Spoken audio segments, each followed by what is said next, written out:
বেসরকারি বিশ্ববিদ্যালয়ের শিক্ষার্থীদের বহিষ্কারাদেশ প্রত্যাহার সহ একাধিক দাবিতে বাংলাদেশে ঢাকার নতুন বাজার এলাকায় সকাল থেকেই সড়ক অবরোধ করেছেন ইউনাইটেড ইন্টারন্যাশনাল ইউনিভার্সিটির শিক্ষার্থীরা। শনিবার সকাল 8:30 থেকে শিক্ষার্থীরা মূল সড়কে অবস্থান নিলে ঢাকার নতুন বাজার গুলশান বনশ্রী সংযোগ সড়কে যান চলাচলে কিন্তু বড় ধরনের বিঘ্ন ঘটেছে। সেখানে নিরাপত্তা পরিস্থিতি সামাল দিতে মোতায়েন করা হয়েছে অতিরিক্ত আইন শৃঙ্খলা রক্ষাকারী বাহিনী। শনিবার সকাল 8টার দিকে ইউনিভার্সিটির শিক্ষার্থীরা ঢাকার নতুন বাজার সড়কে অবস্থান নেন। এ সময় কুড়িল বিশ্ব রোড থেকে বাড্ডাগামী সড়কে যান চলাচল বন্ধ হয়ে যায়। তবে অপর পাশের সড়কে যান চলাচল করলেও সেই সংখ্যা অনেকটাই কম। এদিকে শিক্ষার্থীদের রাস্তা থেকে কিন্তু সরিয়ে দেওয়ার চেষ্টা করেছে ভাটারা থানার পুলিশ।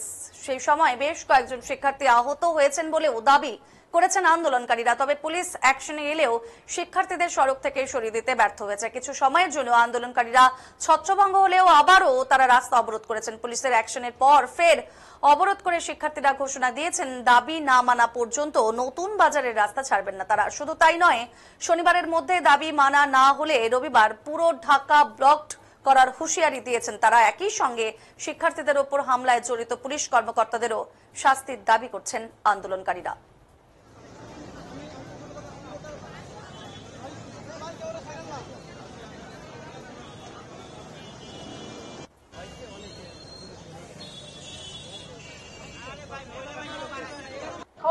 সেখানে কিন্তু আমরা বলেছিলাম যে তোমরা গার্জিয়ানকে নিয়ে আসো, তো আমরা আবারও আহ্বান করছি, তোমরা সবাই গার্জিয়ান নিয়ে আসো, আমরা ডিসিপ্লিনারি কমিটিতে বসবো।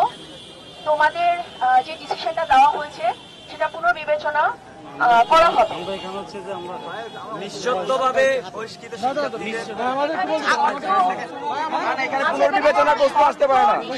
বিষয় না, আমরা গার্জিয়ান সহ বসতে চাচ্ছি। আমি কিছু কথা বলতে চাচ্ছি ম্যাম, প্লিজ।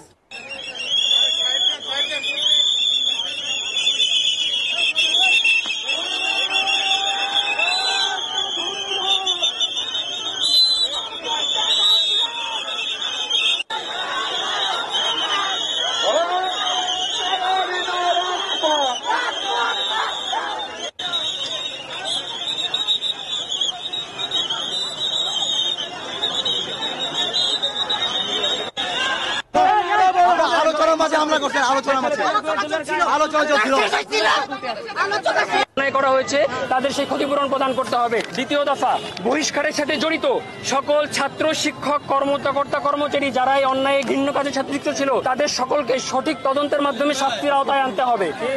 3 নম্বর দাবি, ইউনাইটেড ইন্টারন্যাশনাল ইউনিভার্সিটিতে দীর্ঘদিন ধরে চলা অনিয়ম, দুর্নীতি ও স্বেচ্ছাচারিতার বিরুদ্ধে যে রিফর্ম আন্দোলন চলে আসছে বিগত সেপ্টেম্বর মাস থেকে, সেই রিফর্ম আন্দোলনের দাবিসমূহ বাস্তবায়ন করতে হবে এবং এই সংক্রান্ত উপযুক্ত ব্যবস্থা গ্রহণ করতে হবে। চতুর্থ দাবি, যেহেতু বেসরকারি বিশ্ববিদ্যালয়ের শিক্ষার্থীরা গত 10 মাস ধরে নানা সমস্যা নিয়ে শিক্ষা মন্ত্রণালয় সহ প্রধান উপদেষ্টার কাছে বারবার অনুরোধ করেছে সমস্যাগুলো সমাধানের জন্য, এবং ইউনাইটেড বিশ্ববিদ্যালয়ের শিক্ষার্থীরা গত 2 মাস ধরে একাধিকবার ইউজিসি এবং মন্ত্রণালয় সমাধানের জন্য গিয়েছে, তারা সমাধানে ব্যর্থ হয়েছে। তাই আমরা মনে করি ইউজিসি আমাদের বেসরকারি বিশ্ববিদ্যালয়ের দায়িত্ব গ্রহণে অপারগ, তারা এই বেসরকারি বিশ্ববিদ্যালয়ে দেখভাল করার সামর্থ্য রাখে না। তাই আমাদের প্রস্তাবনা, বেসরকারি বিশ্ববিদ্যালয়গুলো দেখভালের জন্য একটি স্বতন্ত্র এবং স্বাধীন সংস্কার কমিশন গঠন করতে হবে। আমাদের পঞ্চম প্রস্তাবনা, আপনারা সকলেই অবগত আছেন 2015 সাল 2010 সালের পরে আবারও বেসরকারি বিশ্ববিদ্যালয়ের উপর 15% আয়কর বসানো হয়েছে। আমরা এই আয়করের বিরোধিতা করছি। এই আয়কর অনবিলম্বে প্রত্যাহার করতে হবে।